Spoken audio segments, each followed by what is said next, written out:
My name is Jeff Bingham. I'm from Chicago, Illinois. I have a question regarding the manufactured housing industry. What is your outlook on demand for the industry, and correspondingly, in your opinion, will lending increase in a meaningful way over the next few years? And are the homes priced attractively relative to competitive products like stick-built housing and apartments in the face of continued site rent increases at the community level, and in some cases lenders requiring shorter maturities on mortgages? It's been kind of an interesting history on manufactured housing. If you go back, you have to go back 30 or 40 years, 40 years I think almost, to find volume as low as it's been in the last couple of years. And the houses are by far better than they were then. There have been years when 20% of the new housing product in the United States was manufactured housing, 1 out of every 5. Last year, leaving out FEMA demand, we were bumping along for the third year, I believe, just a tiny bit over the 130,000 level, which is like 6 or 7%, probably 7% of new housing starts. So the percentage of the total new housing stock that has been manufactured housing in recent years has really been very low, while the houses are considerably better quality than in the earlier years. You can look at the house. We got 2 houses out there on the exhibition floor, around $45 a square foot. That's good value. There's a lot of resistance through local zoning laws and that sort of thing by the local builders to the influx of manufactured housing. We've made progress on that in some areas. We're actually developing subdivisions in that business. The houses were missold 4 or 5 years ago in huge quantity because you had manufactured housing retailers selling the properties, getting any kind of a down payment, taking the loans, selling to people that we shouldn't be buying them, taking the loans, securitizing them, so somebody in some insurance company someplace or lost significant sums of money. So you had really an abuse of credit in the field, and there's a hangover from that. And it's taken a long time for that hangover to work its way through. I think Clayton Homes, which we own, has done a terrific job in both the financing. They should be financed on shorter terms, incidentally. If you put them on owned land, that's one thing, but financing them for 30 years, in my view, was a mistake.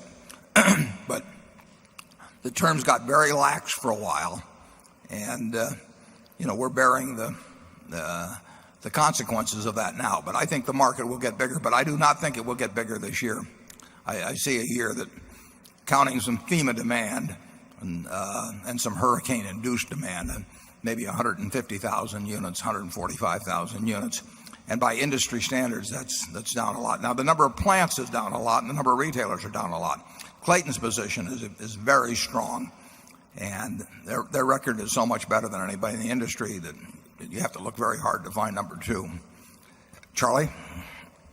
Yeah, you asked about stick-built housing and how competitive it was. That's been one of the troubles of the manufactured housing game. Stick-built housing has gotten so efficient, but there the system is aided greatly by Berkshire's subsidiary Mytech. So, and stick-built housing is amazingly efficient when it's done in big quantity with systems like Mytech provides. And if it weren't for that, there'd be a lot more manufactured housing. Personally, I think manufactured housing is going to get a lot better and take a lot more of the market. It may take a considerable period, but that is so logical that I think it will eventually happen. Yeah, somewhere down the road, you would expect 200,000 plus units for the industry, but I don't think you'll see it in the next year or two.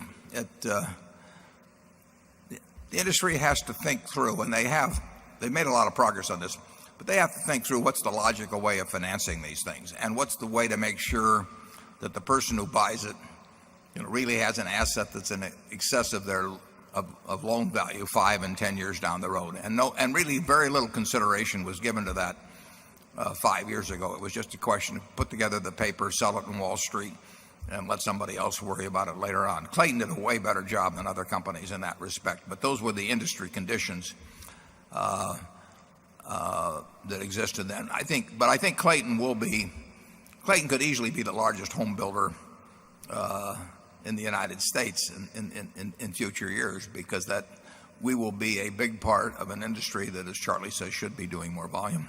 I also think that some of the sin that was in the manufactured housing finance a few years ago has shifted into the finance of the stick-built houses. There is a lot of ridiculous credit being extended in America in the housing field. And it had a horrible aftermath in the manufactured housing sector, and my guess is there'll be some trouble in the stick-built sector in due course. Well, dumb lending always has its consequences, and usually on a big scale, because you don't see it for quite a while. So therefore, it's like a disease that doesn't manifest itself for a few weeks, and you can have an epidemic of something like that, and by the time you have an epidemic, you're very well into it.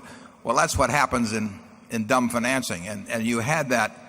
You periodically get it, but you certainly had it in commercial financing in the 80s, and you had the RTC and the savings and loan crisis and all of that, because literally one dumb project was put up after another. A developer will develop anything he can borrow the money against. It's that simple. And when the lending institutions pour the money out for something, it will get built. And that happened in manufacturing housing. It happened in commercial real estate in the 80s. I think it's happened in conventional housing here in recent years. And if you look at the 10 Qs that are getting filed for the first quarter of some lending institutions and the 10 Ks that were last year, and you look at the balances increasing on loans for interest that's accrued but was not paid, because people had adjustable mortgages, but they were only adjustable so far. But the lending institutions are taking in the income as if it were paid. You'll see some very interesting statistics. Yes, and some of this dumb lending is being facilitated by contemptible accounting. The accounting profession has not stopped compromising its way into terrible behavior. Our auditing bill just went up. Number 12.